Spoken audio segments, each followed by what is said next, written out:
Baiklah Bapak dan Ibu, bersatu dalam doa. Kembali kami datang kepadamu Tuhan untuk memohon pertolongan hikmat yang daripadamu saat kami mulai perkuliahan kami dengan Bapak dosen kami pada saat ini. Baik kami yang berkumpul di tempat ini dan saudara-saudara kami yang online, Tuhan berkati. Terima kasih Bapak. Terpujilah Engkau. Dalam Yesus kami berdoa. Amin. Ya, saya coba cek dulu ya satu hari ya.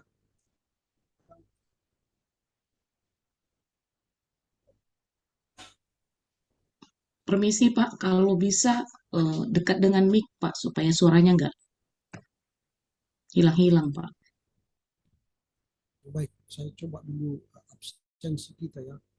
Karena terkadang saya tidak bisa deteksi yang di ruang Zoom. Kalau di sini kan sudah tanda tangan kan. Amperis, Andri,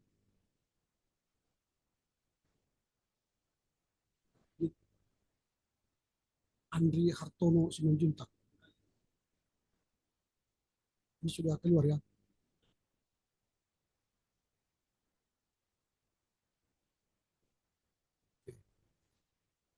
Bandri,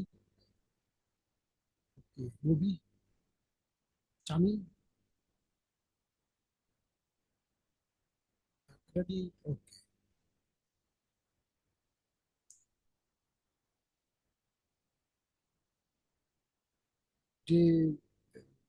Desi, ada di ruang Zoom. Halo Bu Desi, kalau di ruang Zoom kita open kamera ya, karena ini kuliah onsite dan online itu atau Zoom harus juga hadir tampak wajah sama dengan wajah yang tampak di sini ya. Bu Desi ada? Halo Bu Desi.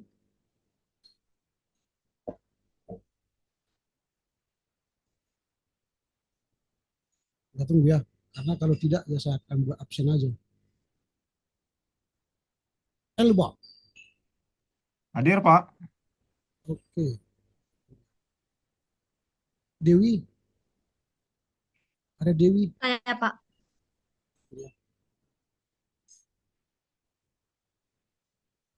Erikson.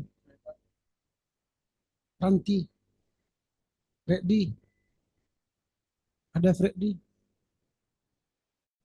Halo Pak Freddy. Ya, dia harus jawab dan buka kamera. Berarti 2 orang. Belum ada jawabannya, nanti kita ulang. Gracio Mala. Harni.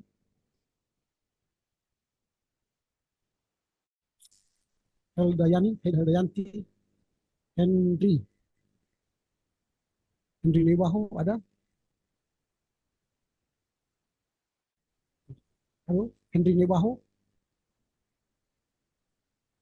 Yang mana orangnya? Ada Pak, nggak buka mic Pak, Henry Nebahu Pak ada. Ada Pak, ini Pak. Ya, begitu. Supaya bisa ada komunikasi ya. Kosanna. Hadir Pak. Irwanta. Hadir Pak. Jakardo. Juli Nardo. Junita. Melda. Hadir Pak. Mia. Samuel. Hadir, Pak. Samuel. Hadir, Pak. Cinta. Hadir Pak. Toman. Hadir Pak. Hadir Pak. Oke. Saya ulang tadi yang 2 orang. Desi. Hadir Pak. Oke. Dan tadi siapa tadi yang lagi? Erikson. Freddy Pak. Freddy. Hadir Pak, hadir Pak. Oke, baik. Silakan. Baik, mengapa saya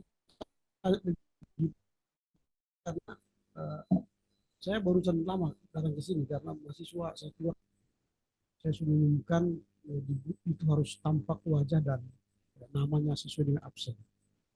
Karena bagi saya mengajak orang yang punya integritas. Kalau wajahnya kucing, anjing, babi misalnya, namanya manusia, menurut saya itu tidak perlu diajar. Saya keluarkan aja. Kalau tidak ada wajah di apa itu sesuai dengan namanya, saya keluarkan, remove. Dan 1 minggu saya berikan waktu untuk mengganti nama-namanya dan wajahnya dibunuh. Karena apa? Saya mau mengajar mahasiswa yang punya integritas. Kalau tidak punya integritas, ngapain kita ajar? Kalau mereka tadi memohon supaya dimasukkan ke grup, saya katakan tunggulah hari pertobatanmu tiba, baru saya masukkan ke grup. Ini persoalan kita, Bapak Ibu. Kalau kita nanti bicara soal upaya berteori kontekstual, kalau dari diri kita tidak punya integritas, susah kita berupaya berteori kontekstual. Nah, kami belajar ekumenika saat ini bersama dengan teman-teman desa. Saya katakan begini, ekumenika itu bisa berjalan kalau kita sudah paham kitab suci kita. Berulang-ulang kita baca kitab suci kita, lalu kita paham, baru bisa berekumenik. Apalagi berdialog dengan agama lain. Kalau bisa, agama lain pun kitab sucinya kita ulang baca-baca. Kalau Alkitab sudah kita baca 3 kali balik-balik, maka bacalah Al-Quran minimal sekali balik-balik. Supaya kita bisa berdialog dengan mereka. Tanpa ada pengetahuan yang mendalam dengan kitab suci kita susah berteologi kontekstual. Kalau saya tanya siapa yang baca kitab hari ini, saya tanya tidak ada. Satu mahasiswa teologi tidak ada baca kitab satu hari. Padahal tiap hari saya kirim ke renungan harian sama mereka. Itu pun tak dibaca. Saya masih beri pertobatan. Kalau di semester 1 saya usir dari kelas saya. Semua saya usir. Mahasiswa tidak baca kitab, mahasiswa teologi saya usir dari ruangan saya. Nah, itu hanya informasi saja. Mungkin kalau sudah strata sebuah, itu 2 kali balik baca kitab. Karena pendalamannya akan tinggi. Tanpa kita baca itu tidak bisa kita berupaya berteori kontekstual. Karena yang kita mau kontekskan ialah teks. Lalu percuma lah kita mau bicara upaya berteori kontekstual kalau teks kita pun kita tidak paham. Apa yang mau kita kontekstual. Memang saya agak keras kalau di kelas. Saya tidak mau main. Karena ini sekolah teologi. Sama itu seperti kalau bernyanyi di sini, nyanyiannya kan lagu-lagu persekutuan. Saya bilang ini bukan sekolah tinggi Pentakosta. Ini sekolah tinggi teologi yang dikelola oleh 8 gereja. Maka bernyanyi dari kitab pendenden, Bupende, Haleluya, film jemaat, suplemen, dan sebagainya. Supaya kita diperkaya. Ketika dinyanyikan kitab pendenden, saya tahu. Dinyanyikan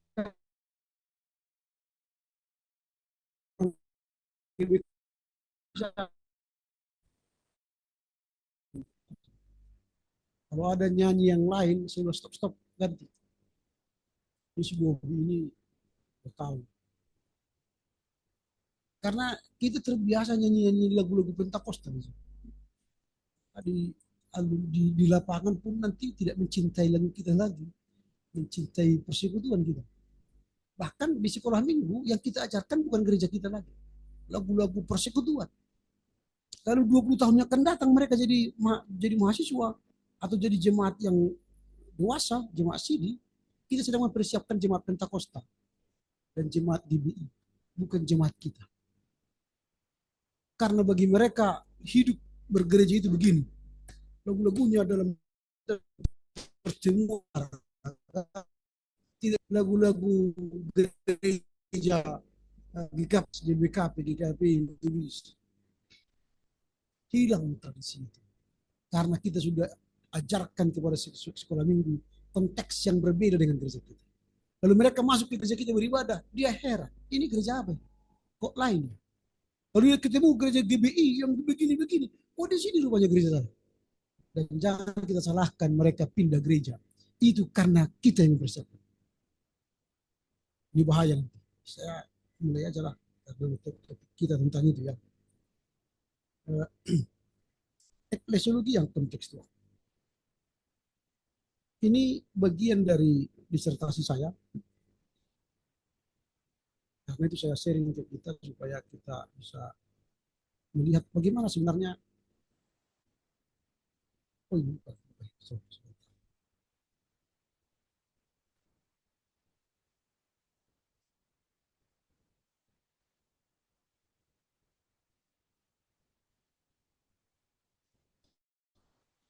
Apa bahas itu eklesiologi kontekstual ya? Membangun eklesiologi yang kontekstual di Sumatera Barat. Ini masih cuplikan dari disertasi saya yang mungkin nanti bisa terinspirasi atau bisa berdialog, berdiskusi tentang ini. Kayak mengapa ada eklesiologi yang kontekstual? Ini dari bagaimana menggereja kita. Eklesiologi itu kan bagaimana menggereja. Bagaimana gereja kita dibangun. Bagaimana persekutuan kita dibangun. Bagaimana teologi kita dibangun. Jadi eklesiologi itu tidak muncul tiba-tiba. Tapi dia merupakan rentetan dari sebuah teologi yang kita pahami, lalu dari misiologi yang kita pahami, lalu dari misiologi itu lahirlah lahirlah sebuah eklesiologi.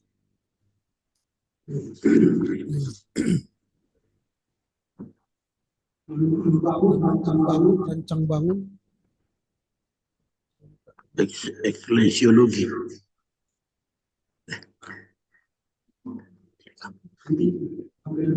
Kalau dia di ruangan ini dimut rupanya supaya jangan kedengaran. Kalau dia store nanti di sini apa namanya mic-nya. Nah, membangun eklesiologi yang kontekstual di Sumatera Utara. Ini ya.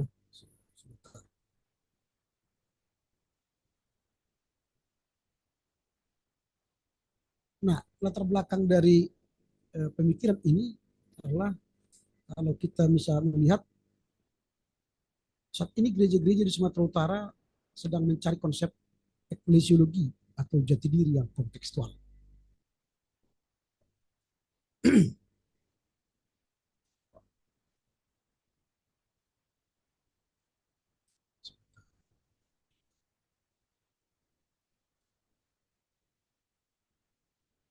Nah, jati diri gereja lahir dari tradisi iman lembaga sending yang datang ke daerah Sumatera Utara. Dan belum lahir dari kerahiman sosiologis, antropologis masyarakat di mana gereja itu berada. Di semua eklesiologi kita masih bagian dari warisan para sending. Belum lahir dari kerahiman antropologi sosial budaya kita. Nanti kita lihat, nanti kita berefleksi dari tata gereja kita masing-masing. Nah, cara menggereja di Sumatera Utara itu masih didominasi warisan eklesiologi lembaga sending yang datang ke Sumatera Utara, seperti DZV, Dok Gizin Sending Vereniging dari Mandailing, dari Belanda ini di Mandailing. Ini mewarisi Mennonite. Lalu kemudian Sending Ermelo, ini masih di Angkola. Lalu ada Rhein Mission Gesellschaft di Angkola juga. Lalu ada Netherlands Zendeling Genootschap, ini Tanaka. Ini pada umumnya yang datang ke Sumatera Utara. Jadi ada yang pertama tadi Mennonite, yang kedua ini Calvinis, Zending Ermelo, yang ketiga ini campuran Uni Earth antara Lutheran dan Calvinis, dan di bawah ini Calvinis. Jadi supaya kita tahu nanti yang menguasai atau mendominasi pemikiran gereja-gereja Sumatera Utara yang ini. Nanti lain lagi metodis. Nah, kehadiran lembaga sending ini menghasilkan eklesiologi campuran. Jadi ada eklesiologi campuran. Jadi dia bercampur. Misalnya sistem pemerintahan gereja memakai sistem kongregasional. Ini kalau dia pakai Mennonite. Cirinya nanti dia ada rapat jemaat. Kalau ada rapat jemaat itu berarti dari Mennonite itu, kongregasional. Kalau dia presbiterial sinodal atau episkopal sinodal, tidak ada rapat jemaat. Kemudian ada presbiterial sinodal. Ini mengutamakan majelis. Tidak ada di sini pendeta berkuasa. Yang berkuasa penatua, majelis. Pendeta itu hanyalah sebagai pelayan, berkhotbah, pastoral, kunjungan. Lalu episkopal sinodal, ini tidak ada majelis, tidak ada sintua, tidak ada presbiter. Yang ada episkopos, pendeta. Yang memakai gereja, sistem gereja seperti ini, GMI, metodis. Ini yang menggunakan episkopal sinodal. Maka tidak ada di situ rapat-rapat majelis, rapat jemaat, rapat distrik, rapat apa enggak ada. Yang ada kontak, konferensi tahunan. Itu bisa saja menggeser pendeta setiap tahun. Itu ciri-ciri episkopal. Nah kita mana? Jadi gereja-gereja banyak sekarang ini campuran, semuanya digunakan. Ada rapat jemaat, ada rapat majelis, ada sinode, ada apa klasis, semua digunakan. Nah, jadi kita ya jelas apanya sistem pemerintahan. Nah kemudian bentar, ini ya.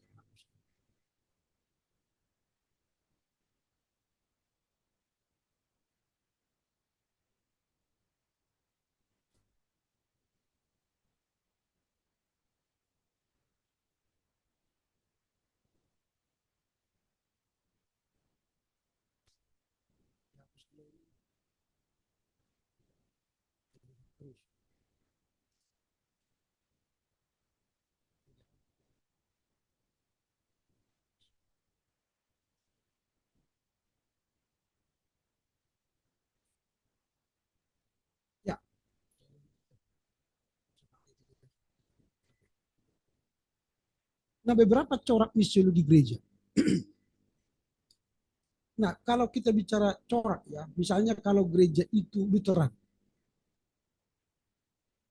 maka misiologinya itu kan sola gratia, sola fide, sola scriptura. Ini teologi. Berarti misiologinya itu sebenarnya menekankan ajaran dan tidak kuat dalam aturan. Itu gereja Lutheran. Karena Luther baru terbebas dari sebuah gereja yang apa namanya penuh dengan aturan. Maka dia tidak punya hukum siasat gereja. Tapi ajarannya banyak, dalil-dalilnya banyak. Maka lahirlah small catechism, large catechism, small caden, konfesi Augsburg.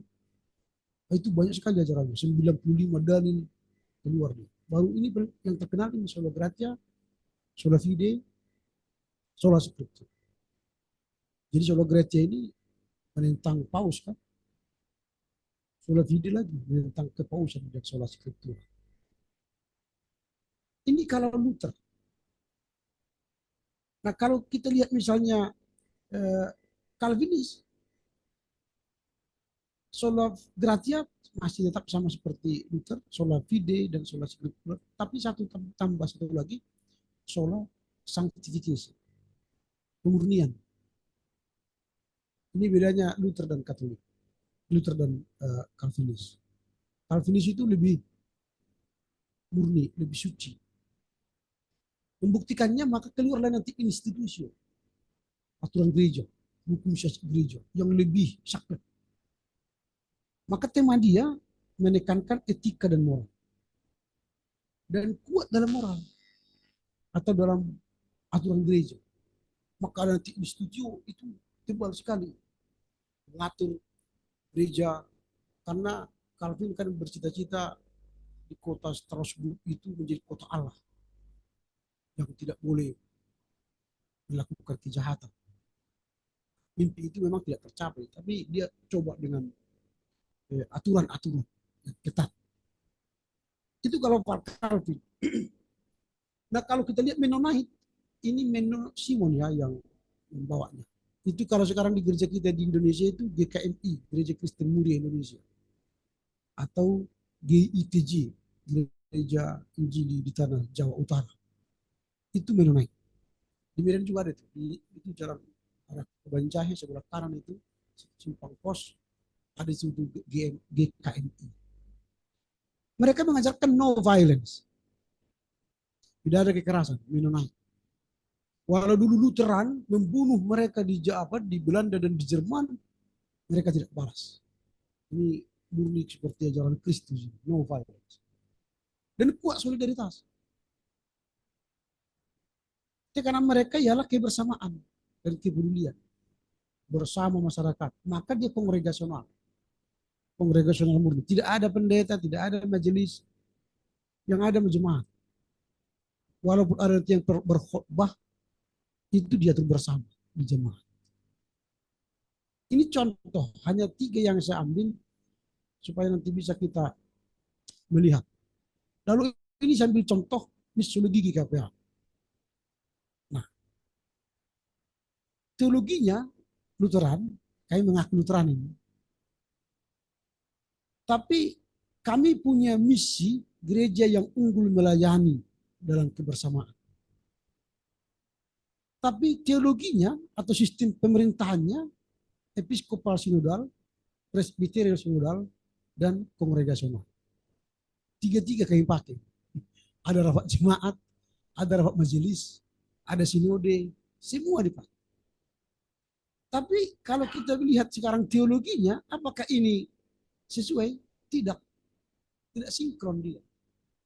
Kami mengaku Lutheran, lalu ini misiologinya unggul melayani, berarti Mennonite, ada kebersamaan.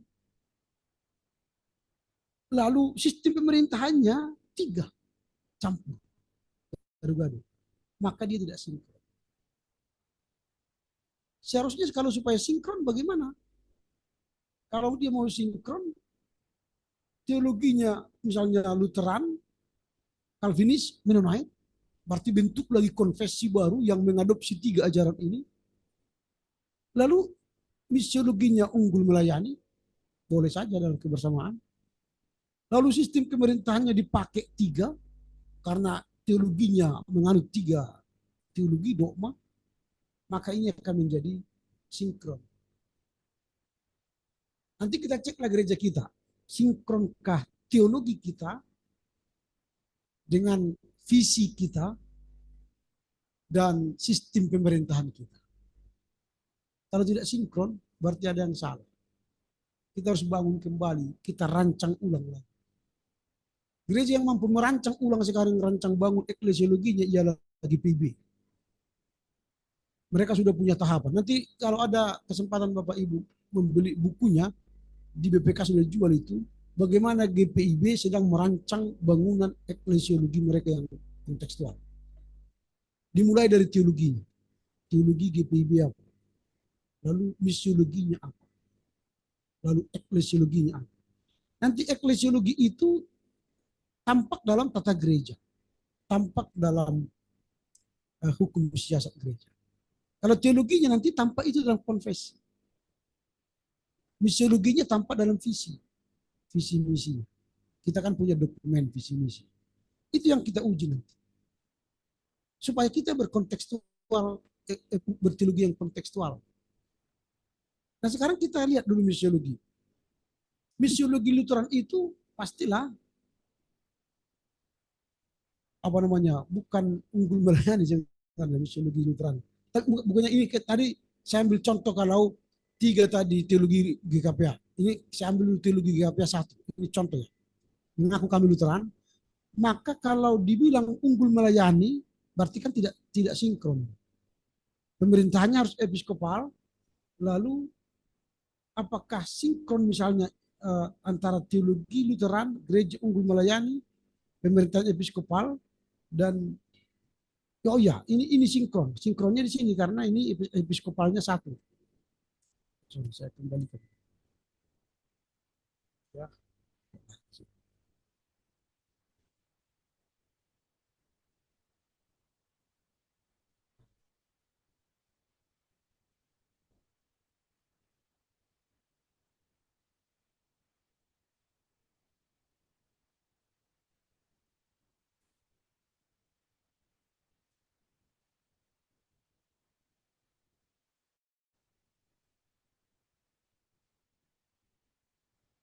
Nah ini sinkron. Mengapa saya sinkron? Saya katakan sinkron, walaupun sebenarnya belum sinkron ini ya. Teologinya Lutheran, maka episkopal sistem pemerintahan gerejanya. Ini sinkron. Tapi di sini sebenarnya gereja yang unggul melayani jangan pakai kata kebersamaan, karena kebersamaan tadi kan ciri Mennonite. Ini harus diganti sebenarnya misiologi supaya dia sinkron. Nah kita lihat lebih lanjut. Nah eklesiologi GKP saat ini masih ini ETM, eklesiologi, teologi, misiologi. Padahal sebenarnya rancang bangun itu bukan dari ETM, tapi nanti kita lihat bagaimana rancang bangunnya. Nah eklesiologinya kan tata ibadah, masih campuran. Apa campuran di tata ibadah? Kalau orang Calvin dulu setiap beribadah baca Dasatita. Marilah kita dengar 10 hukum Taurat. Itu ciri Calvin. Tapi gereja Calvin di Indonesia nggak ada lagi baca hukum Taurat. Berarti kita ini campuran. Orang-orang Lutheran ibadahnya Calvin. Kami itu sekarang. Itu bukti kita campuran. Karena datang dari RMG tadi. Dari UNR. Tata gerejanya, tata laksananya campuran juga. Karena ada episkopos, di mana pendeta, eporus yang jadi pemimpin. Ada juga majelis pusat. Itu campuran presbyterian.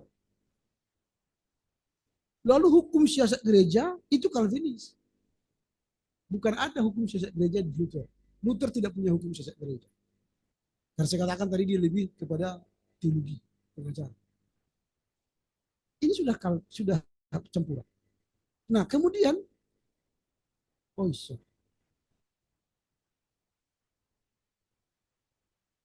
nah misiologi, teologinya Lutheran, misiologinya unggul meraih dalam kebersamaan. 1, 2, 3. Eklesiologi, teologi, misiologi. Ini yang sekarang kami hidupi.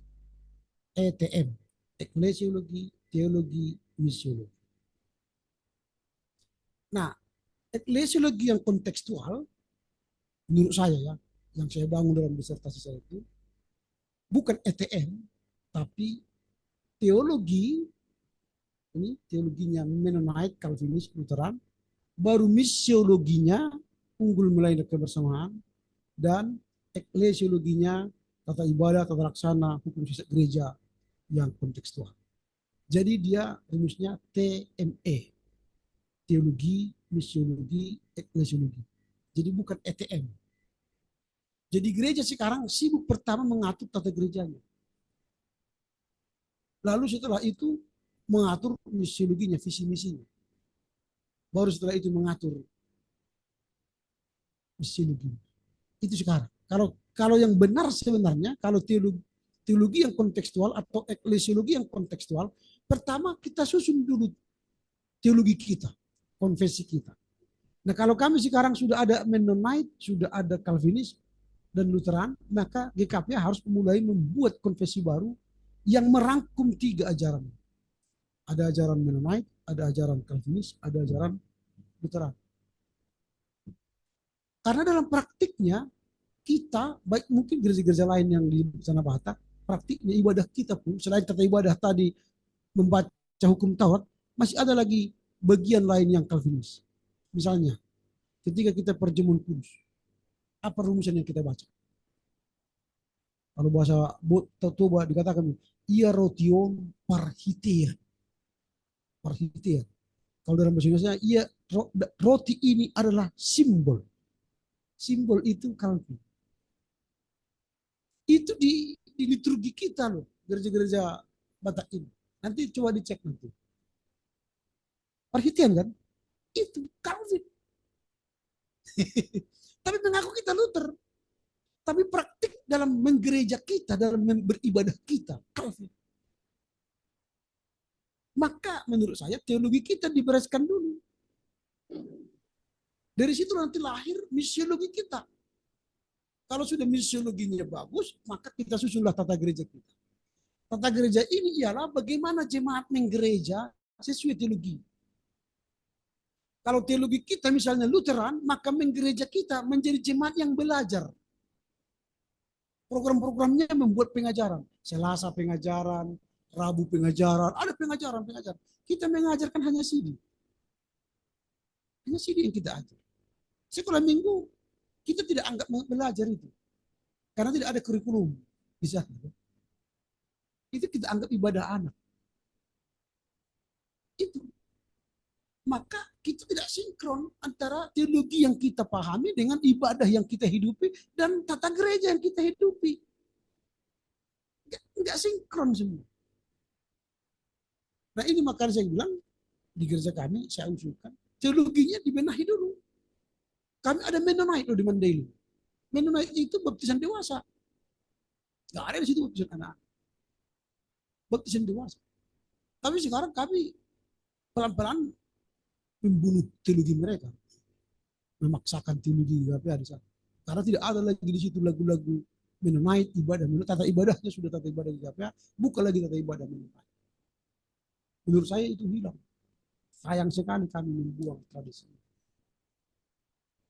Nah, Calvinis sudah tinggal memasukkan ke doktrinnya sekarang. Ibadahnya sudah Calvinis. Doktrinnya belum. Berarti harus diubah konversinya supaya menganut Calvinis. Baru Lutherannya mana? Kita cari tadi di konversi kita. Ada di situ menyatakan pembenaran oleh iman. Gak ada. Jadi ini menjadi pertanyaan besar. Nanti cobalah Bapak Ibu menginang semua ceklah. Apakah kita sudah sinkron menggereja ini? Teologi kita apa? Visi kita apa? Misalnya visi GKPS itu sekarang menjadi berkat ya. Berkat dan kepedulian. Kalau kata kepedulian itu sudah Mennonite kan? Berkat dan kepedulian. Karena Mennonite itu no violence dan kepedulian. Kalau kita mengaku Lutheran misalnya tadi, berarti visi kita harusnya mengajar. Fokus pada pengajaran. Gereja yang mengajar. Karena kami mengaku gereja Lutheran dulu, di Rawa Pendeta saya katakan begini, karena GKPN Lutheran, marilah kita buat sebuah program pengajaran. Setiap Selasa minggu pertama kita buatlah Selasa pengajaran. Seluruh GKPA ada Selasa pengajaran, disitulah kita mengajar ulang tentang 5 katekismus, pengajaran katekismus Luther. Mulai dari 2 Bapa Kami, Taurat, pengakuan iman rasuli, baptisan, perjamuan kudus. Supaya jemaat terulang-ulang lagi, teredukasi lagi soal dogma. Tapi tidak ada program gereja yang membuat Selasa pengajaran. Ketika saya tawarkan surat pendeta, semua pendeta menolak. Alasannya kami tidak mampu mengajar. Padahal tugas pendeta pertama apa? Mengajar. Kalau sudah sarjana teologi itu pengajar. Maka Luther itu selalu pakai apa? Topi? Magister. Magisterium. Artinya apa? Pengajar. Coba lihat. Kalau pendeta HKBP ditabis pasti pakai topi. Itu artinya magisterium. Pengajar. Kita kalau ditabis pakai topi. Nah, itu. Pakai sasa. Itu. Ini kan pergeseran makna dari teologi kita yang tidak jelas. Gitu. Mengaku Lutheran, tapi tradisi Lutheran tidak ada di gereja kita. Pengajarannya tidak ada. Tapi kalau sekarang berkilah Bapak Ibu ke GKI, Gejayan di Jogja, itu setiap Selasa ada pengajarannya. Tidak hanya Selasa pengajaran, School of Ministry, School of Prayer, Mereka buka itu. Sekolah pelayanan, sekolah doa. Kita disuruh jemaat kita berdoa nggak mampu. Tertawa. Padahal kita tidak mengajar dia berdoa. Harusnya bukalah Rabu berdoa, sekolah berdoa. Kamis sekolah ministry pelayanan. Pengajaran. Maka saya bilang di GKI Gejayan waktu kami di sana, saya bilang kalian lebih veteran daripada kami. Karena mereka rutin. Selasa pengajaran, Rabu itu School of Ministry, Kamis itu School of Prayer. Mahasiswanya dari mana? Jemaat itu. Setahun tamat kasih sertifikat. Itu lebih veteran mereka. Saya heran sampai dulu sama pendetanya, Bapak sebenarnya Lutheran atau Calvinis? Tertawa dia, Bapak ini. Iya, bahkan sekarang GKI GJN itu sudah menerima perjamuan kudus anak, sudah memberlakukannya. Itu Luther memberlakukan perjamuan kudus anak. Calvin tidak boleh, dia harus sudah CD berkonfirmasi. Tapi gereja Calvin sekarang sudah melakukan perjamuan kudus anak. Saya sedang di GPA sedang menggodok itu sudah bertahun-tahun. Kita diskusikan belum mencapai final. Di KPS mungkin sudah mulai dibicarakan. Sudah mulai ya. Ditolak. Ya, ditolak juga tidak apa-apa. Kami juga ditolak. Aku juga bilang sesat gara-gara itu. Tidak apa-apa. Kita pelan-pelan dituduh sesat, tidak apa-apa. Mungkin mereka kurang literasi. Illiterasi. Karena orang yang terliterasi biasanya sulit. Tidak akan mengatakan menolak. Tapi kalau tidak tahu dia emang dia akan langsung menolak. Biasa. Jangan berhenti ketika ditolak. Tugas kita ialah mengajari mereka. Kalau sudah literasi, sudah tahu, sudah paham, akhirnya mereka mengatakan, oh iya. Nah, itu. Tapi butuh waktu puluhan tahun. GKI GCN tadi saya katakan itu 16 tahun. Menggolkan perjamuan kudus anak 16 tahun. Itu berarti panjang. Lagi dia dari gereja Calvinis memberlakukan perjamuan kudus anak itu lebih capek lagi. Kita dasarnya sudah ada, tinggal apa namanya ini, sanding-sanding, bicara dengan pendeta, bicara itu yang dibicarakan, bicara dengan majelis itu yang dibicarakan, bicara dengan jemaat, ya terus kita jual. Saya misalnya hanya untuk membuat bulan keluarga di GKPA, bulan keluarga, hanya 1 bulan keluarga dulu, mungkin hampir 10 tahun lah. Saya golkan itu dalam pendeta. Terus setiap tahun saya masukkan itu materi. Setiap tahun saya bandel masukkan materi. Lalu udah bosan. Saya jelaskan apa itu bulan keluarga, tanggal berapa, apa tidak. Jelas berulang. Akhirnya gol 2019. Pas mau dilaksanakan COVID. Enggak jadi pula. Idenya sudah diterima, sudah dibeli, COVID. Baru sekarang kita mulai program itu. Nah, tapi setelah buka 1, buka 2, buka 3, mulailah bulan bulan sending, bulan ini. Makin kebanyakan bulan. Jadi bulan-bulanan.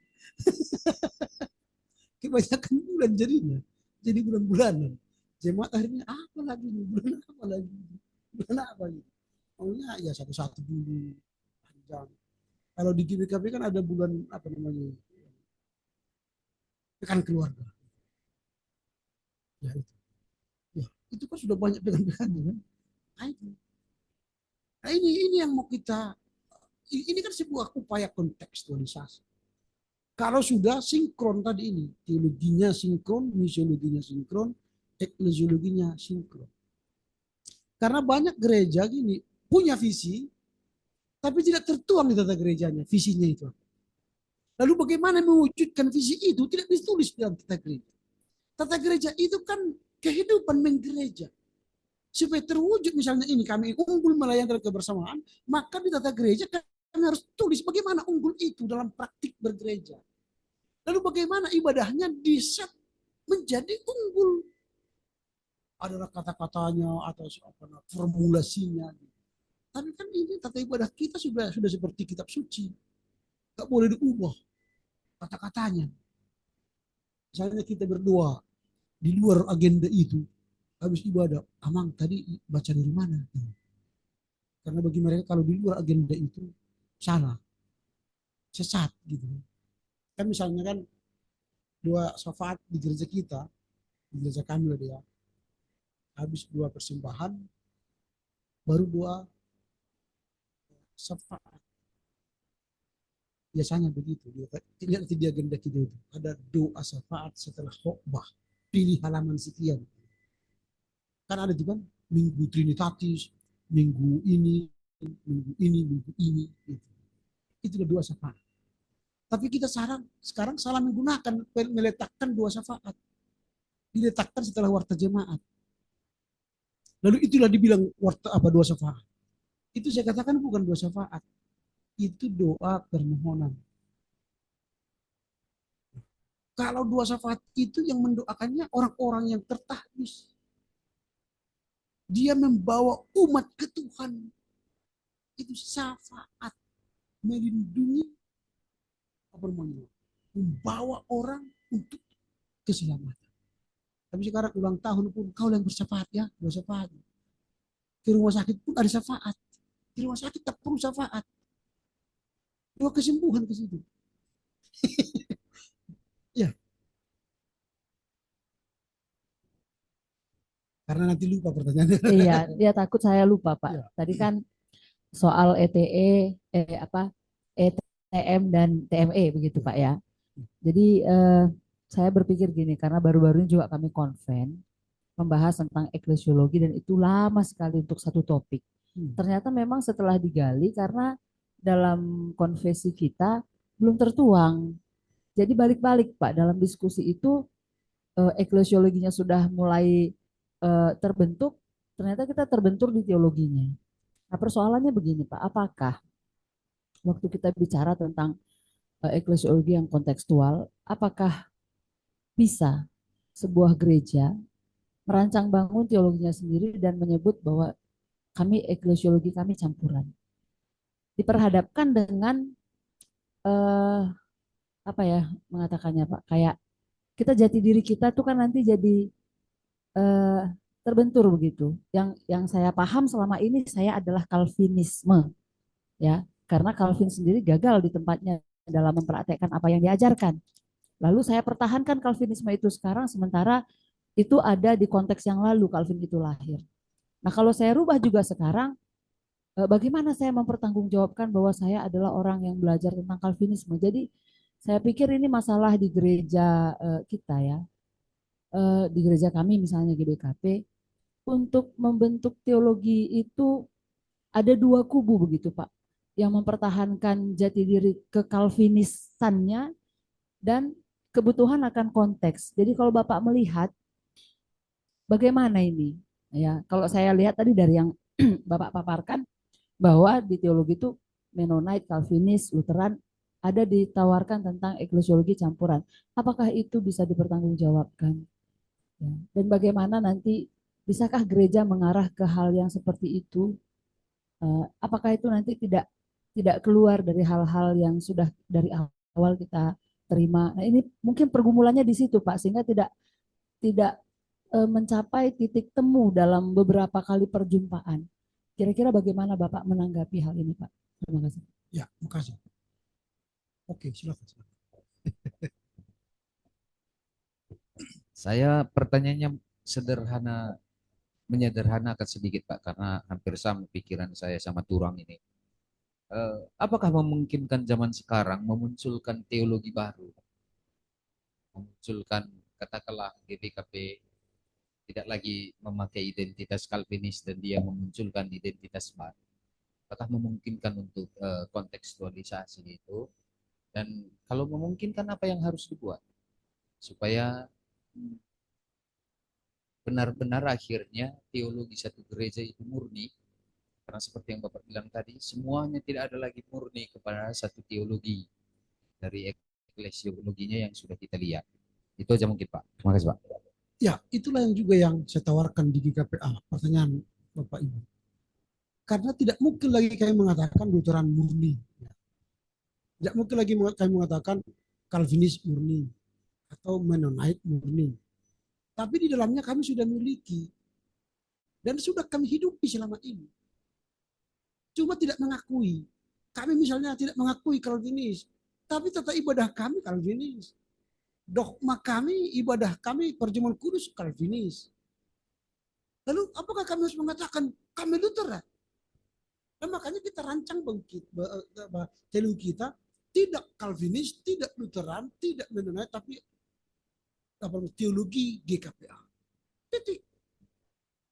Tanpa mengusung-usung nama-nama itu. Karena kita sudah sekarang hibrid. Ya sudah campur semuanya. Coba kita lihat ini sebuah warna ini. Biru semua kan?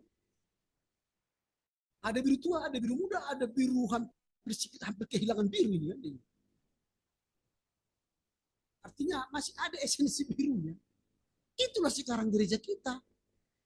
Kita mengaku Lutheran, tapi sebenarnya sudah di sini. Gak ada lagi esensi birunya, sudah hampir keputusan. Jadi itu yang dilakukan HKBP. Salah satu syarat untuk bisa diterima menjadi anggota LWF, Lutheran World Federation, waktu itu 1951, ialah mengakui konfesi Augsburg. Konfesi Augsburg kan bukan konteks kita. Lalu oleh HKBP membuat konfesi HKBP 1951. Konteks Pak. Yang di dalamnya ada sedikit unsur Luther. Lalu oleh LWF diketok palu diterima menjadi anggota LWF.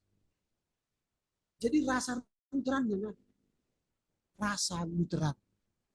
Maka mereka mengatakan, jadi kalau begitu, bagaimana kalian? Apakah teologi HKBP? Mereka berkata, HKBP is HKBP. Diterima. Jadi sekarang kita bisa berkata, GKPA is GKPA. Teologi apa GKPA? Teologi GKPA. Apa isinya?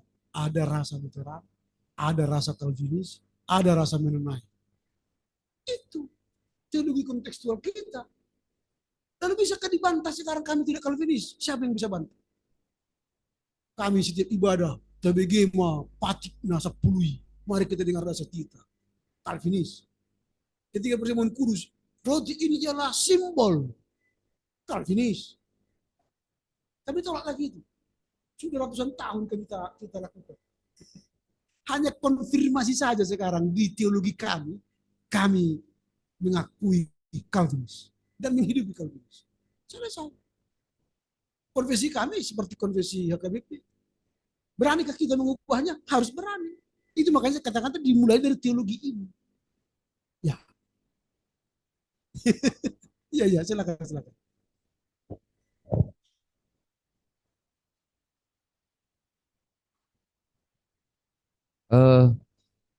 Saya di pikiran saya dan pengalaman berjemaat, Pak. Kalau kita tidak mendasari identitas gereja itu, walaupun tidak murni lagi kita lakukan dengan dasar teologi dari pemikiran bapak-bapak gereja itu, maka gereja akan terjebak kepada memenuhi kebutuhan praktis tanpa dasar teologi yang jelas. Contoh Pak. Di GBKP karena menyatakan menganut Calvin, maka perjamuan kudus kepada orang yang sakit di rumah sakit tidak dilakukan karena Calvin. Nah, karena GBKP, jemaat GBKP, gereja-gereja GBKP itu sangat berdampingan dengan gereja-gereja yang menyatakan dirinya Lutheran seperti GKPS, HKBP, GKPA, HKI. Jemaat itu melihat gereja-gereja ini bisa horja bagal bagi ke rumah sakit bagi orang yang sekarat. Nah, ini di lapangan jadi konflik juga. Gereja orang itu, karena jemaat kan berpikirnya begitu. Gereja orang itu bisa, gereja kita kok nggak bisa? Apa salahnya rupanya? Nah, dan ini harus lama lagi untuk menjelaskannya. apakah tidak akan terjadi akhirnya kalau tidak ada identitas yang kita pegang dari dasar Bapak gerejawi, Bapak reformasi itu, membuat semuanya teologi itu akan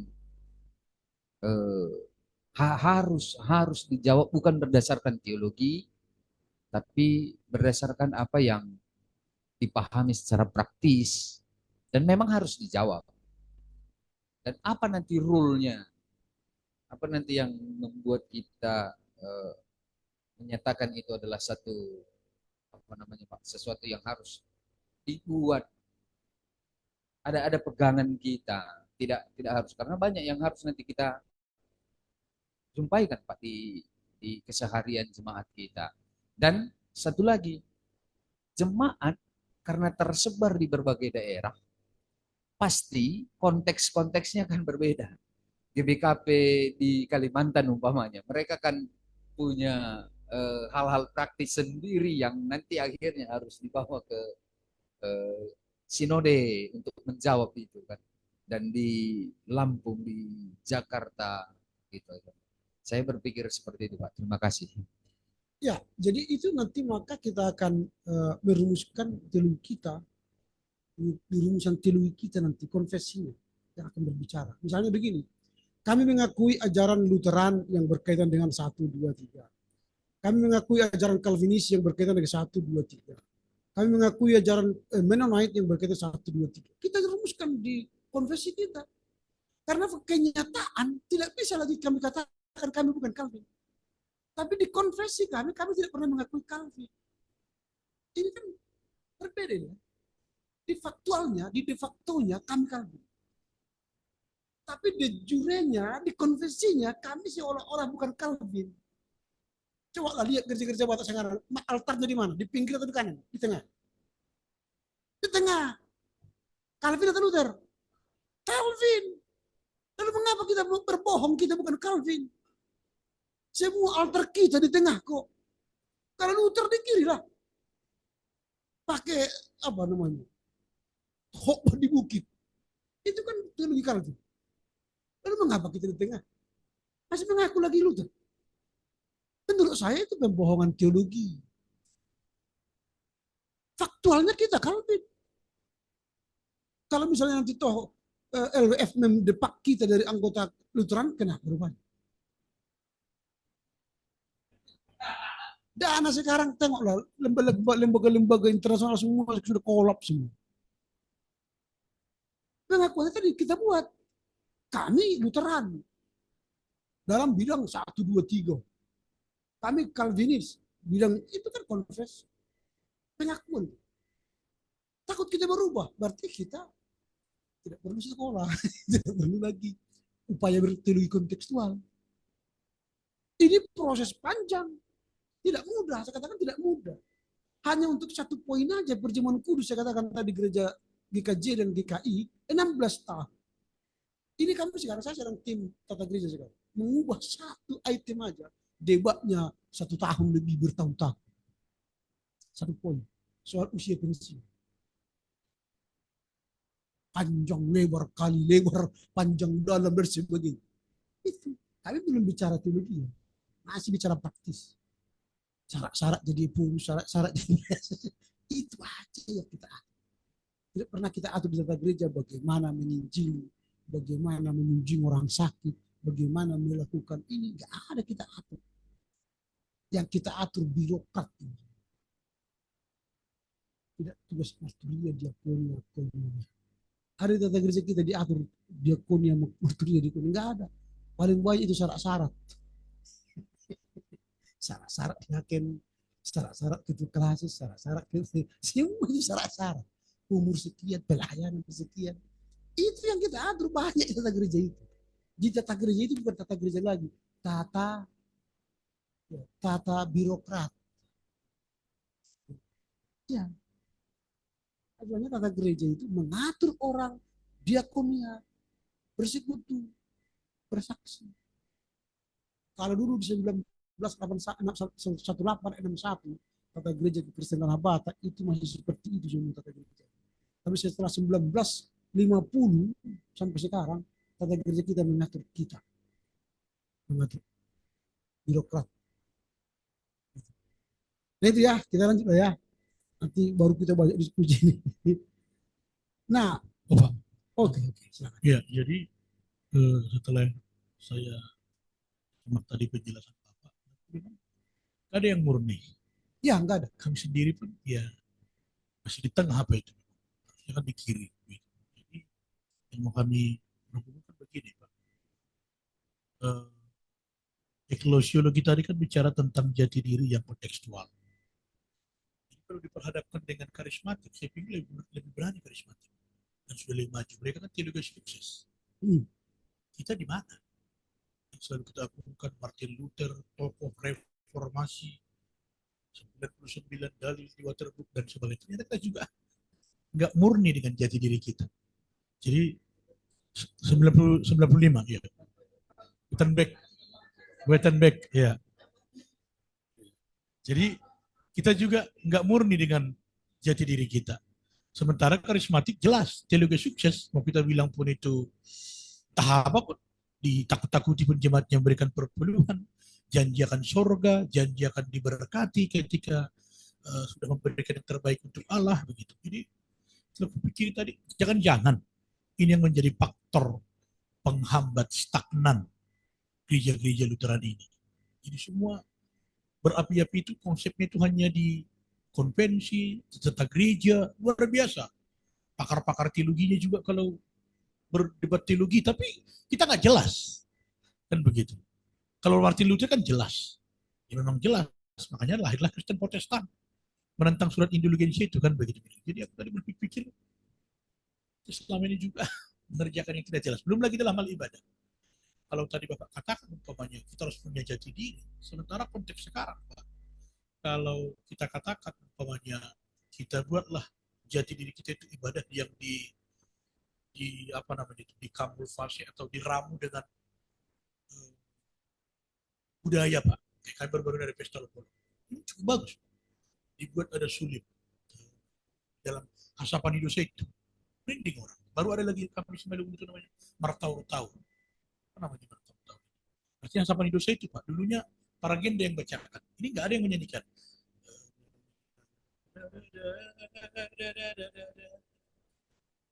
Nilai-nilainya itu luar biasa.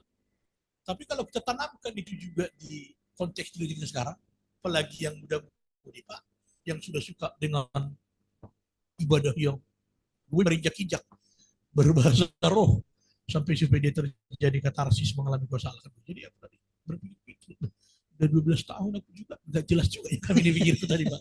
Jadi makin weird juga otakku setelah tadi. Bingung aku, Pak, bingung aku jadi ya. Hampir jadi salah tadi aku masalah Wittenberg ya sama surat apa itu dalilnya Pak Martin. Jadi kita selama ini benar aku gitu, Pak. Jadi dengan gayanya kan udah 15 tahun lah sama Fikar.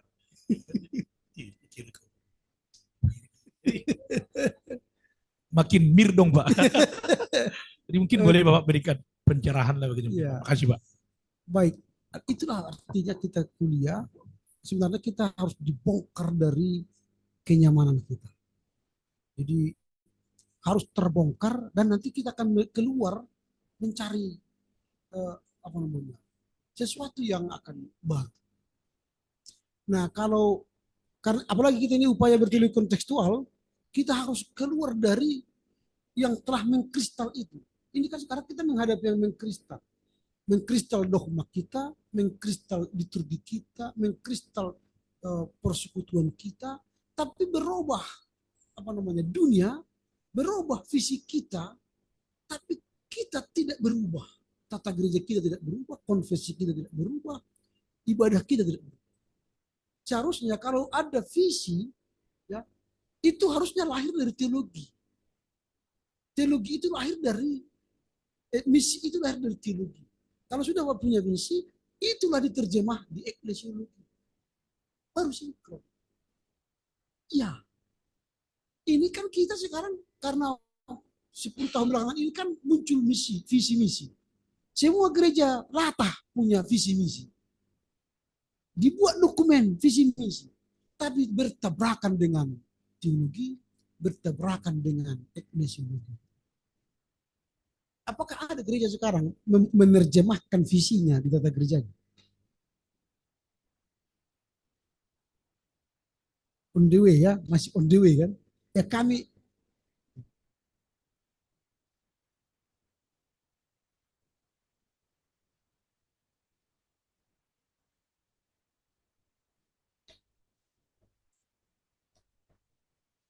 ya. Nah itu sekarang upaya kita. Maka saya bilang gereja yang concern sekarang mengubah semuanya itu melalui tahapan TME GPIB. Lalu bagaimana tahapannya nanti mereka sudah bukukan. Bisa diberi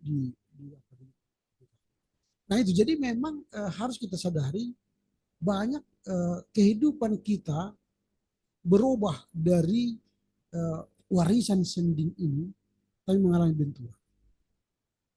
Nah kalau tadi dalam pesta olok-olok misalnya sudah diberanikan membuat ibadah yang kontekstual dari nuansa Simalungun, kalau sekarang beranikah pendeta KPS melembagakan ibadah itu? Ya, menjadi sebuah ibadah tertulis dalam agenda KPS. Jangan-jangan perdebatannya 10 tahun juga nanti itu. Lebih lama berdebat daripada melaksanakan.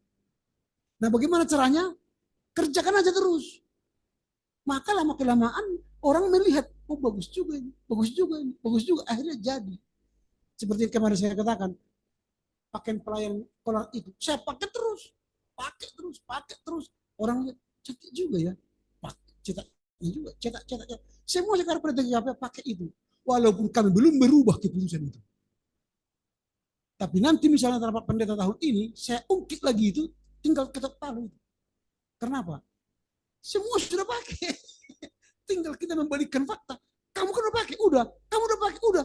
Tok. Itu pengaruhnya. Jadi jangan berhenti di kala kita berbenturan dengan kristal-kristal teologi, kristal-kristal konfesi dan sebagainya. Kerjakan terus. Itu caranya. Jadi dimulai dari skop diri kita, cerita ke orang lain, lakukan di sana, cerita orang lain, lakukan di sana. Sama seperti perjamuan kudus. Dulu itu kan kita cawan yang Lutheran. Cawan. Kalau ada listrik itu kan kita pakai tisu, kita putar, kita gini kan. Itu dulu. Tapi lama-lama seperti tadi, jemaat di sana bisa pakai siloki. Di sana. Lalu ada penjualnya di toko BPK. Kan jemaat beli. Dan hosting. Itu kan ada beli. Lalu kita tidak pernah bahas itu dalam lingkaran konven-konven pendeta. Terima. Nah sekarang kami merumuskan itu. Waduh panjang sekali. Merumuskan itu aja. Bagaimana cara melakukan, menyajikan perjamuan kudus. Sampai dipraktekkan di depan pendeta. Divideokan. Di-share. Ketika terjadi pelaksanaan di lapangan. Tidak semua seperti itu. Nah ini soal hal kecil praktis dalam berteologi kita, berjemaat dan beribadah, tidak sinkron. Nah itu makanya tadi upaya itu harus kita mulai dari teologi. Kalau sudah beres teologinya, beres misiologinya, misiologi inilah kita tuangkan dalam eklesiologi di tata gereja kita. Jadi menuangkan itu dalam sebuah tata gereja kan, itu pun tidak mudah. Kita harus dengar stakeholder. Dari pemangku jabatan, dari setiap unsur, baik dari grassroots, dari lapangan jemaat, pemuda, lansia, komisi-komisi, baru penatua, pertua, semua kita dengar aspirasi. Baru kita rumuskan. Kami deadlock, tata gereja kami di sini kemarin, deadlock. Karena merumuskan tata gereja itu tidak gampang. Nah itu ya, saya lanjutkan aja, ini sedikit lagi nih. Eklesiologi yang mana? Ya, kalau teologinya mengenai Calvinis Lutheran, misiologinya visi misi Renstra PTPB GKPH ya. Jadi harus berasal dari teologi inilah misiologinya dari yang ketiga ini. Kami sudah putuskan kan unggul melayani dalam kebersamaan. Berarti kami pilih dari Mennonite itu kan. Lalu di rencana strategisnya harus dituangkan juga visi itu. Lalu di PTPB itu pokok-pokok tugas panggilan itu yang breakdown dari Renstra ya tahunan. Nah setelah itulah lahir eklesiologi di tata ibadah, mulailah disusun bagaimana sebenarnya unggul melayani dalam ibadah itu. Kami masih 4 model kami ibadah kami, tapi yang selalu dipakai model A, model BCD ya kalau ada tadi pesta Odopolo atau pesta gereja di situ dipakai, tidak berganti-ganti setiap minggu. Nah GKPS juga model F ya, ibadah GKPS. Sudah berapa model GKPS agendanya? F. Ya sudah 5. Itu. Kalau GBKP saya senang karena setiap tema berubah ibadahnya tiap minggu. Kalau saya misalnya ke ibadah GBKP, sekali kemarin kan permata kan, jadi semua ibadahnya permata. Keren menurut saya, sudah kontekstual. Sudah keren juga. Ya. Oh ya silakan Mike dulu.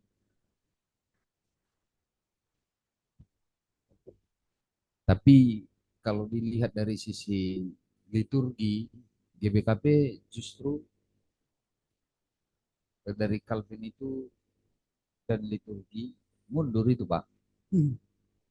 Karena kita sudah ada sampai model 3 sekarang. Dan terakhir sudah keluar liturgi kasuistik. Itu yang kontekstual. Liturgi kasuistik itu ada liturgi 7 bulanan, liturgi memanggil hujan. Bukan memanggil hujan deh. Liturgi yang di budaya dulu itu memanggil hujan. Itu ada liturgi mengangkat kuburan gitu, kuburan Pak. Mengukal holi, udah ada liturgi. Itu yang bisa. Tapi pernah saya diskusi dengan BPIMG bidang yang menggeluti ini bersama teologi Litbang GBKP. Liturgi itu kan memang harus berulang, Pak. Karena liturgi itu supaya nanti dihidupi jemaat itu. Tapi kalau 52 minggu 1 tahun berbeda-beda terus, apa yang mau diingat jemaat? Makanya kami sebenarnya di liturgi model 1, 10 firman itu masih ada Pak. Di dalam pengakuan dosa ini masih berlaku semua, belum ada dicabut. 10 firman itu ada Pak. Makanya setelah Bapak bilang tadi, katakan merefresh kembali. Ada betul-betul, itu betul-betul Calvin. Justru sekarang yang tidak betul-betul Calvin lagi. Karena itu sudah seperti gereja Katolik yang saya lihat. Tapi Katolik juga kan setia dengan begitu panjangnya liturgi mereka. Jemaat itu bisa hafal. Betul. Karena tiap minggu itu yang diulang. Makanya Pak, kalau waktu zaman seperti saya, Permata atau Naposo, bahkan doa persembahan di liturgi itu hafal. Isekin kami enda o Bapa, makali gegabas kami laku mereman Bandung, begitu. Semua rata-rata hafal itu Pak, karena tiap minggu itu. Dan liturgi di unsur liturgi pengakuan dosa, pengampunan dosa, sampai semuanya itu bisa dihafal. Nah tahu, jadi saya rasa ada kemunduran di GBKP dengan munculnya liturgi 52 minggu. Tak ada lagi yang diingat jemaat, Pak. Padahal ada tekad selalu itu di akhir ibadah. Pasti satu pun ini perlu diteliti memang. Tapi saya yakin karena saya juga nggak ingat selaku pembawa liturgi gitu. Satu pun tak diingat itu. Nah itu saya rasa Pak, supaya jangan nanti terobsesi pula teman-teman gereja yang lain membuat liturgi macam GBKP. Itu kelemahannya. Oke, baik. Ya, jadi memang makanya saya katakan tadi, liturgi itu adalah bentuk menggereja yang nyata. Jadi kalau visi misi kita misalnya contoh menjadi berkat, di liturgi itu diulang-ulang kata-kata itu supaya menjadi hidup kita. Kalau di aturan lain kan di tata gereja mengaturkan bagaimana visi itu terwujud. Tapi yang paling terbukti yang paling ampuh mewujudkan visi itu ialah di tata ibadah. Maka menata ibadah itu supaya sesuai visi kita. Di situ yang penting. Nah, jadi kalau berulang-ulang itu ya memang itu unsur-unsur liturgi yang tidak harus bisa kita hilangkan. Misalnya di metodis, doksologinya, waktu persembahan, baru setiap akhir nyanyi ada amin. Itu kan sudah pakemnya metodis. Nah, jadi kita pun, walaupun ada upaya berteori kontekstual dalam liturgi, harus ada unsur-unsur yang tidak bisa hilang, yang harus berulang-ulang kita ucapkan. Nah, itu. Jadi, misalnya tadi kalau masih ada misalnya rumusan di GBKP soal tata dasar titah itu, dihidupkan lagi. Karena itu kan ciri Calvin. Kami nggak bisa hilang itu. Di mana-mana pasti. Paling nanti ada gereja mengatakan pengganti hukum Taurat. Itu sekali sebulan itu. Pada awal bulan pengganti hukum Taurat itu biasanya dibaca firman atau dibaca konfesi atau dibaca bagian dari hukum gereja yang perlu sekali. Mungkin ada kasus-kasus di jemaat tentang ini dibaca nanti setiap awal bulan. Tapi kalau minggu kedua, ketiga, empat itu pasti dasar kita berulang-ulang. Mungkin bisa saja orang bosan mendengarnya, padahal sebenarnya bukan. Itu kan pandangan hidup bercermin ke sini. Nah itu contohnya. Jadi ya kalaupun nanti tadi dikatakan Pak Jakardo, kami sudah melakukannya, tapi kalau tidak terbukukan, dia tidak akan menjadi lembaga. Kami sudah buat dulu aturan agenda. Agenda itu kan sudah ada yang saklek ya. Tapi ada agenda khusus kami buat dulu. Itu yang tidak tertulis di agenda. Misalnya seperti masuk rumah, ulang tahun, kemudian macam-macam itu ada kegiatan-kegiatan yang di luar yang sering kita lakukan, termasuk pertemuan PJJ dan pertanyaan itu kan kita lakukan, tapi tidak ada dalam agenda. Harusnya kan kita buat sehingga seluruh gereja sama. Ini di sana kita ibadah beda, situ ibadah beda. Nah, apalagi sekarang pernikahan. Ada yang sungkeman, ada yang tukar cincin. Padahal di agenda kita nggak ada itu. Nah itu. Jadi berbeda-beda. Ada yang dari sana bernyanyi, pakai selayar lagi kan, macam-macam. Ada yang antar bapaknya diterima di sini. Kita pun ini dari mana ini? Bisa lolos. Padahal di agenda nggak ada itu. Nah itu. Jadi mungkin mereka nonton YouTube atau lihat orang gereja lain berbuat seperti itu. Nanti bisa ibadah dia apa? Di TV pantai lagi. Datang pendeta ke sana memberkatinya. Nah itu kan macam-macam. Sehingga kita mulai banyak sekali murid-murid. Tapi intinya ialah bagaimana konteks kita, konteks daripada gereja kita kepada budaya kita, itu yang lebih penting. Jadi budaya tadi yang dikatakan tadi, ketika mengaku dosa, main musik, kan menghubungkan kita kepada Tuhan sambil mengaku dosa.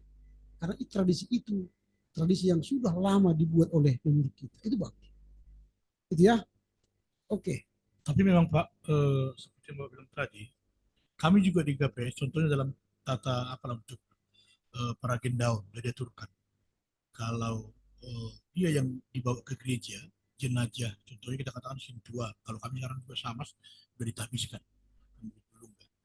Dan juga jemaat yang dibawa ke gereja dengan permohonan disetujui oleh kita katakan sidang majelis dan disetujui oleh pendeta di bawah, itu pakai jubah hitam ataupun jubah bagel itu. Tapi kalau dia hanya di rumah, tidak dibawa ke gereja, pakai toga mini, pakai stola itu kan. Tapi juga menyeragamkan itu susah juga Pak, karena konteks di tempat itu ada juga mengatakan begini, kayak di Sondiraya lah, kan go lang berjubah Indonesia mana bilah mengubur, itu kebanggaan bagi kami ketika pendeta berjubah mengubur jemaat. Sehingga memang pernah kami waktu aku di distrik 2 diseragamkan pun itu di rapat distrik, nggak bisa, karena itu sudah pemahaman yang mereka pahami selama ini dan membenarkan yang sudah biasa. Sekalipun ini pasti tongkon na somal, begitu dia ya, lang pasomal pun masih tong, kan begitu. Jadi memang nggak terubah Pak, kalau sudah dituliskan di aturan.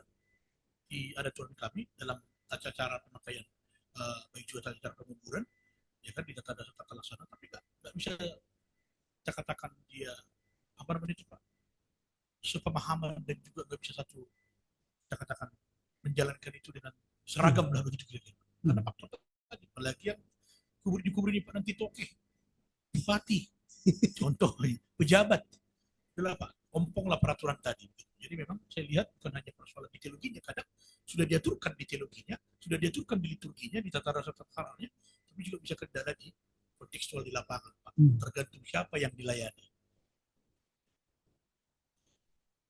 Terangkan tadi, sudah ada teologianya, sudah ada aturannya, tapi kami nggak mampu melakukan.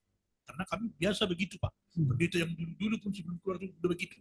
Itu kebanggaan bagi kami. Kalau kami dikubur oleh pendeta pakai jubah, maka kami seolah-olah akan merasa masuk surga. Dalam nggak ada hubungannya kan begitu Pak. Tapi bagi sebagian, malam sudah diaturkan di aturan kami begitu Pak. Bagaimana pandangan Bapak melihat keseragaman tadi Pak? Ya, jadi sebenarnya itu langkah berikutnya ialah sosialisasi. Sosialisasi, kalau sudah ada teologinya, sudah ada aturannya, konfesinya, ya, sudah ada tata kelolanya, tata laksananya, berarti perlu sosialisasi kepada jemaat, diundang. Itu tadi, kalau ada selasa pengajaran tadi kan di situ sudah kita bicarakan. Nah, kelemahan kita dengan karismatik Pentakostal atau Injili ialah kurangnya pembinaan. Kurangnya pembinaan. Kalau mereka berkali-kali belajar roh kudus, belajar bahasa lidah, belajar apa namanya penyembuhan, itu berkali-kali dilaksanakan seminar-seminar. Kita jarang seminar. Paling seminar nanti para pencintua kan. Tapi jemaat kita undang seminar tentang aturan tadi tidak pernah. Harusnya kita buat sosialisasi peraturan di KPS tentang penguburan. Kemarin saya baru pimpin sermon Perhubas 2 Resort GKPH Medan Barat dan Timur. Saya sosialisasikan cara mengubur orang mati. Tentang membahas video yang viral itu. Itu kan isu yang kurian, kita harus sikapi lagi. Langsung buat pembinaan. Supaya jangan mereka dapatkan informasi dari luar sana. Kita bahas dari sistem gereja kita. Supaya mereka juga nanti jangan salah menguburkan orang yang meninggal. Nah, seperti itu cara. Kita kumpul lagi, buat seminar. Nah, itu contoh sosialisasi. Nah, jadi KKPS pastilah. Maka setiap jemaat itu atau setiap resort itu buatlah program pembinaan. Program pembinaan itu di gereja kita saya lihat jarang sekali. Ada yang sekali 5 tahun, ada sekali 2 tahun. Tapi kalau di gereja-gereja karismatik, Pentakostal, jangankan setiap tahun, setiap semester. Maka pendetanya itu sering mengikuti seminar-seminar. Karena ketika dia ikut seminar, itulah khotbahnya nanti di gerejanya langsung. Kalau kita kan pakai almanak, khotbahnya tidak bisa diambil dari luar sana sesuai dengan almanak, sesukara dia. Kalau Pentakosta ini kan pergi ke seminar ke sana, nanti pulang dia ke gerejanya itu khotbahnya. Maka dia rajin mencatat kan. Karena itu kuliah bagi dia. Mendengar orang khotbah itu kuliah bagi dia sekaligus materi untuk khotbahnya di gereja. Gitu, jadi sosialisasi. Kalau sudah sosialisasi pastilah semua jemaat akan tahu dan tidak akan menolak. Begitu ya. Oke, ini sedikit lagi nih. Jadi yang mana tadi? Eklesiologi, teologi, ETM ya, atau eklesiologi, misiologi, teologi, atau ini teologi, eklesiologi, misiologi, atau teologi, misiologi, eklesiologi. Ini sekarang kondisi kita. Kalau kita baca nanti bukunya bukan sebuah tulisan tapi sebuah kumpulan tulisan yang berkaitan dengan eklesiologi kontekstual di Indonesia, materi ini dibahas. Yang paling banyak sekarang gereja kita ialah eklesiologi, teologi, misiologi.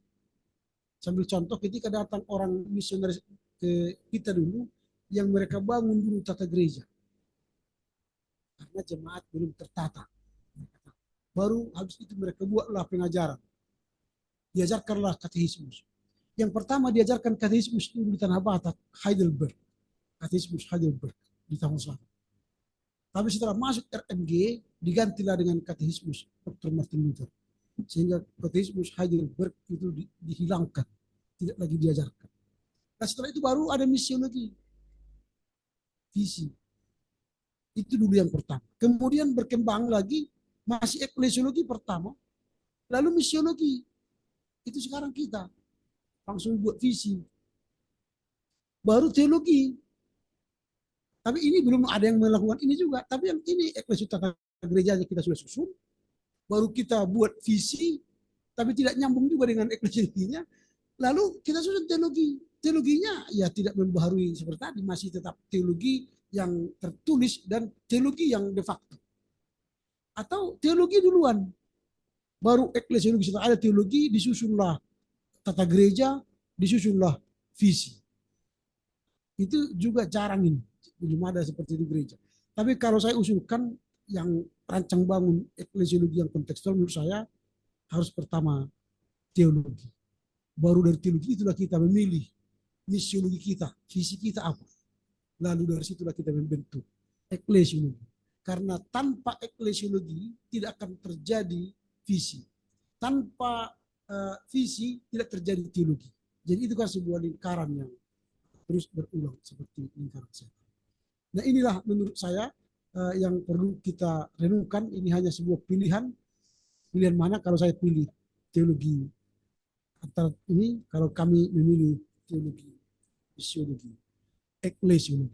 Nah sampai di sini ini karena mengapa saya angkat teologi GKPA supaya bisa konteks ya, supaya langsung bisa kita membandingkan ke gereja kita langsung. Karena juga ini bagian dari disertasi saya yang melihat GKPA. Sehingga ini bisa temantik untuk diskusi. Bagaimana berupaya kita membangun, rancang bangun eklesiologi gereja kita masing-masing. Saya yakin kita semua sedang bergumul soal eklesiologi kita. Eklesiologi itu artinya di tata gereja kita. Yang kita susun di tata gereja kita itu apa? Apakah yang berkaitan dengan visi kita atau yang berkaitan dengan tadi tata cara pemilihan atau yang berkaitan dengan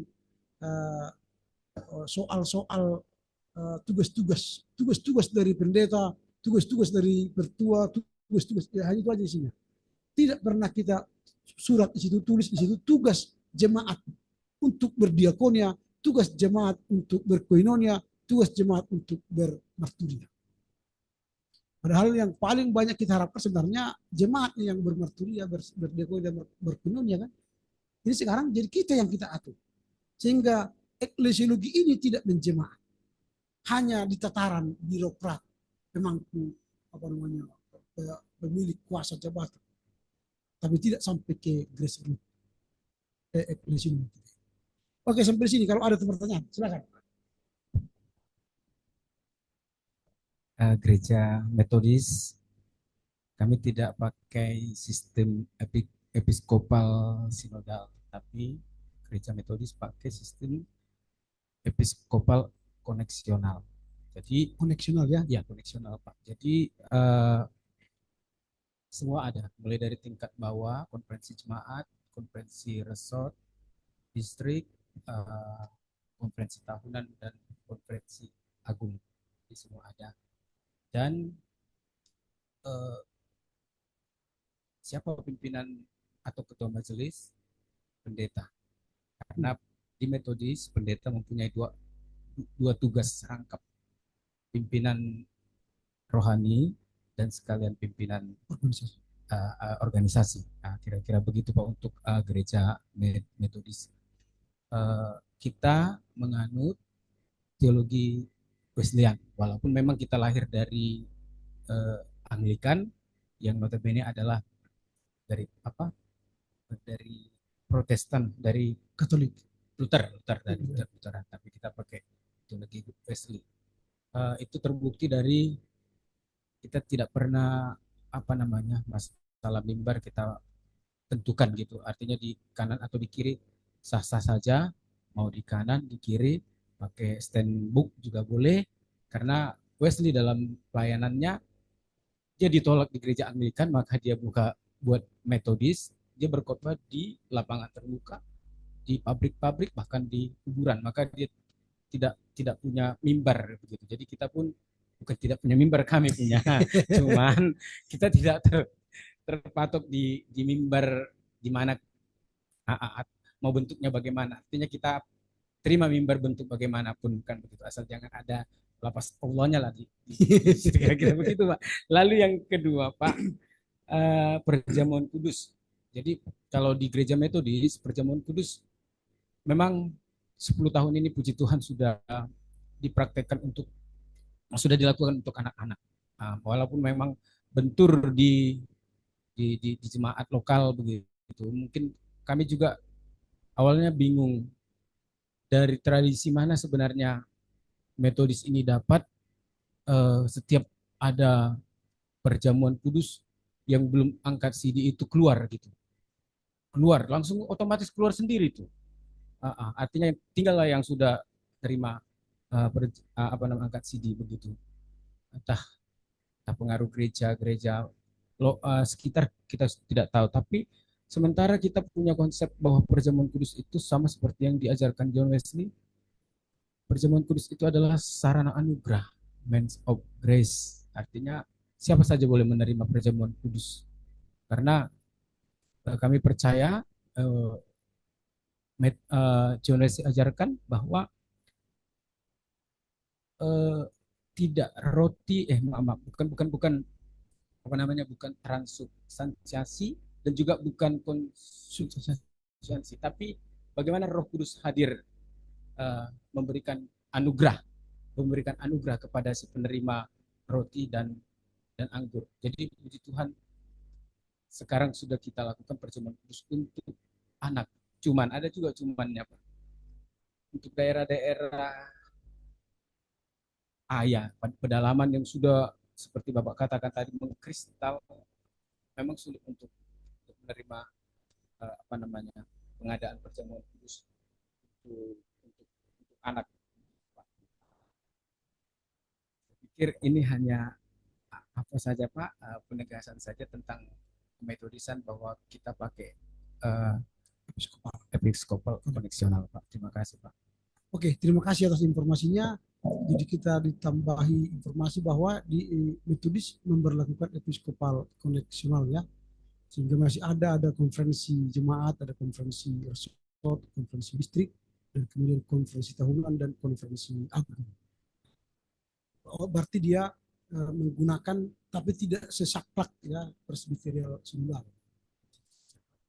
Artinya tetapnya pendeta beri fungsi. Di kita juga seperti itu, di gereja-gereja Batak masih difungsi di pendeta itu, dia pemimpin pelayanan dan juga pemimpin organisasi. Sehingga kalau membuat materi rapat itu tetap pendeta. Pemimpin rapat pendeta, memutuskan rapat juga pendeta. Masih sama dengan kita. Itu makanya kita gereja-gereja Batak ini menganut episkopal presbiterial sinodal. Sehingga episkopalnya pendetanya episkopos, presbiterialnya ia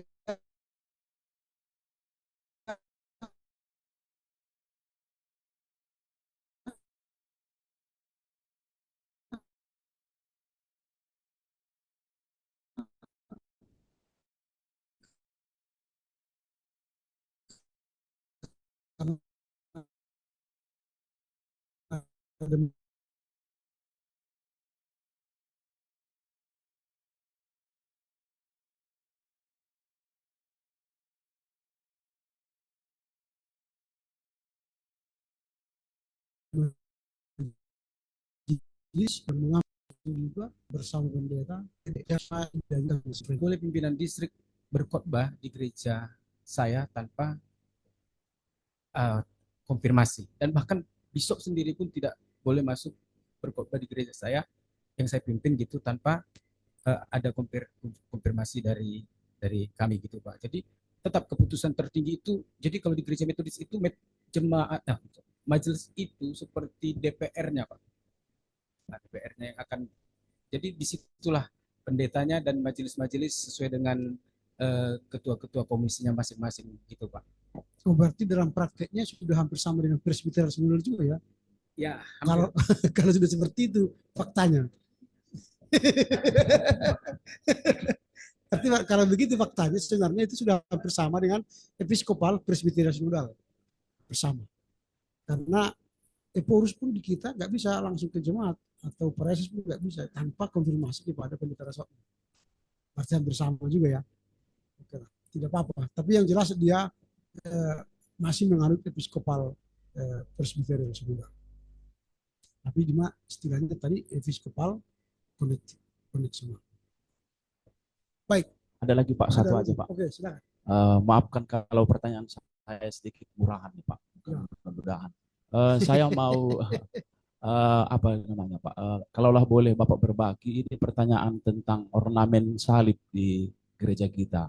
Ornamen salib perkembangannya, apakah ada apa namanya? Apakah ada pegangan dari bapak-bapak gereja tentang ornamen gereja termasuk satu salib? Karena itu berkaitan dengan seperti di dalam ruang kelas kita ini kan. Apakah ini dalam wujud kontekstualisasi kah? Ada gambar Yesusnya, patung Yesusnya, sehingga nanti gereja-gereja di GKPS juga ikut-ikutan dia Pak. Ada patungnya, bahkan kalau di Siantar itu sudah ada selendangnya lagi dibuat Pak. Ada selendangnya, ada kira-kira tinjauan historisnya, sejarahnya kira-kira apakah ada perjalanan perubahan itu hingga sekarang jadi sebuah kontekstual dengan ornamen-ornamen salib di gereja kita masing-masing Pak. Terima kasih Pak. Oke, kita karena itu juga bagian dari upaya kontekstualisasi ya. Sebenarnya Luther itu tidak begitu jauh dari teologi Katolik. Tidak begitu jauh teologi dia dari Katolik. Ada patungnya. Tetapi Lutheranisme kemudian yang radikal ya, radikal tanda petik ya, mereka yang membuang ikon-ikon dari ruang gereja. Sehingga semua sekarang gereja-gereja Protestan tidak ada gambar-gambar di situ. Tidak ada gambar 14 perjalanan Yesus ya menuju salib, tidak ada. Atau gambar-gambar Bapak Suci tidak ada. Nah, kalau Luther dulu tidak melarang itu. Cuma dia melawan ajaran ikon atau mengkultuskan orang. Jadi bagi dia santo-santo itu tidak perlu. Santa-santo tidak perlu. Karena manusia tidak mungkin kudus. Yang mungkin kudus manusia hanya satu, Yesus. Hanya satu manusia yang bisa kudus, yaitu Yesus. Bunda Maria tidak kudus. Maka menurut dia tidak perlu melalui Bunda Maria minta pengampunan kepada Tuhan. Langsung aja jalan tol kepada Tuhan, ya, kepada Yesus. Itu makanya dia larang devosi Maria. Devosi Maria, Maria devosi. Itu. Lalu soal salib, mengapa misalnya kita berbeda dengan Katolik dan Protestan? Ini Lutheranisme kemudian ya. Karena menurut kita Protestan, karena tidak ada lagi ikon, maka salib itu tidak perlu ada gambar Yesus. Maka salib Protestan itu polos, kosong, tidak ada gambar. Ini mungkin hadiah dari Katolik mungkin ini ditempel. Nah jadi di Katolik juga kalau dia romo, pastor atau suster, salibnya di sini ini dipotong. Karena dia jadi begini dia. Karena kepalanya langsung ke kepala mereka. Itu bedanya dengan salib yang dijual. Kalau salib yang dijual kepada jemaat, ada salibnya Yesus, gambar Yesus, tubuh Yesus. Tapi kalau romo yang menggunakan atau pastor dan sebagainya, itu tidak ada huruf T itu. Lalu kepalanya ini, kepala mereka. Karena mereka lah successio apostolica, wakil Kristus di bumi ini. Kita pendeta bukan wakil Kristus kita. Hamba Allah. Makanya kita tidak diwajibkan pakai salib. Tidak ada. Kalaupun pakai salib sebagai bukti kita seorang Kristen ya nggak apa-apa. Tapi kalaupun tidak dipakai nggak masalah. Jadi kita tidak begitu saklek soal salib. Kemudian di salib itu bagi kita tidak ada kekuatan di Protestan. Tapi di Katolik salib itu kekuatan. Kalau ada kesetanan begini-gini mengejar setan bisa. Ya, bagi mereka meyakini itu yang bisa mengusir setan. Kita kalau belum ada kesetanan kita gini kan nggak pergi itu. Nah itu jadi tidak ada kekuatan salib ya bagi kita. Itu hanya simbol, hanya kayu dan gitu. Tapi di Katolik itu enggak dikuduskan, itu nanti diberkati. Harus diberkati pastor, dikasih ke kita semua ya baru akhirnya itu punya kekuatan. Nah, itu. Nah, itu dia perbedaannya. Jadi Luther sebenarnya tidak melarang itu, cuma ikonnya itu yang dia larang. Jangan mengkultuskan benda, jangan mengkultuskan orang. Mereka kan mengkultuskan benda. Kalau beli Alkitab nanti diurapi dulu. Maka ketika mereka membaca Alkitab kan dicium. Itu dicium. Pernah kita berkhotbah mencium kita. Nanti orang ini pendeta ini udah saya ingat ini. Itu gua pas berkhotbah dia. Firman Tuhan hari ini ya kan. Itu. Jadi kalau perjamuan kudus pun mereka begitu. Semua itu alat-alatnya kan bersih. Kita habis perjamuan kudus sisanya kasih sama anak-anak, kasih. Kan gitu kan. Kalau mereka nggak boleh. Sisanya itu satu butir pun nggak boleh jatuh. Dijilat tuh. Dijilat romo. Iya. Nggak boleh.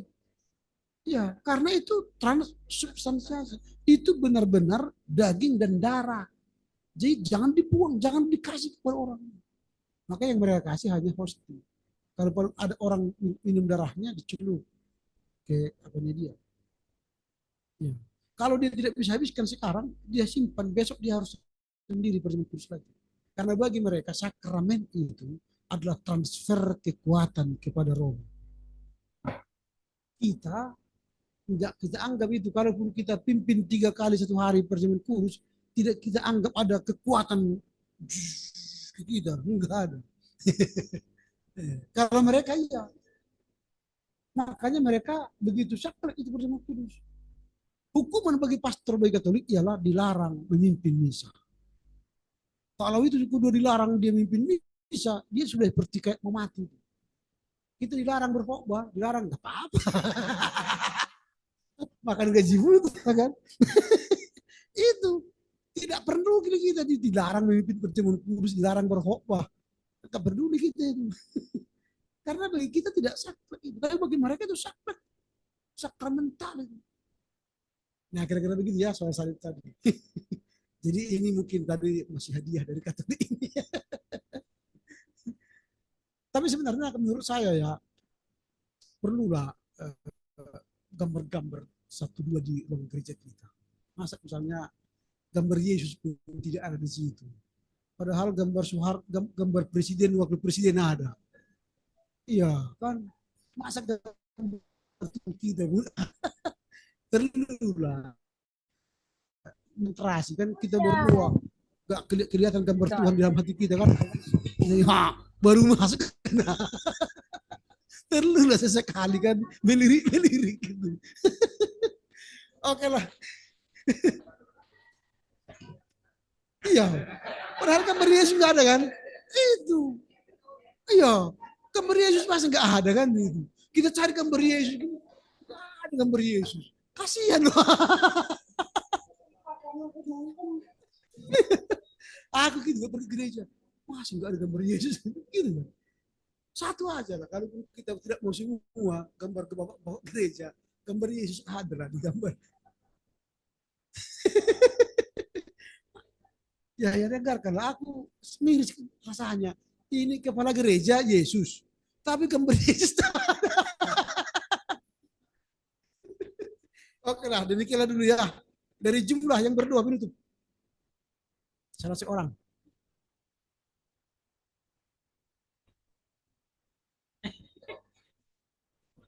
Lah, sudah. Oke lah, silakan. Oke lah. Mari kita berdoa. Tuhan kami, Tuhan Yesus, kami kembali bersyukur pada pagi menjelang siang hari ini atas kebaikan dan penyertaan Tuhan kami bisa berkumpul yang kuliah di tempat ini yang onsite dan juga online. Tuhan berkati kami, tambahkan kesehatan, sukacita dan hikmat kepada kami. Terima kasih juga Tuhan Yesus, Bapak dosen kami telah memberikan kami ilmu yang berguna untuk pelayanan kami sehingga kami bisa melihat ke belakang dan ke depan akan pelayanan kami akan lebih baik lagi, kami bisa berkontekstual.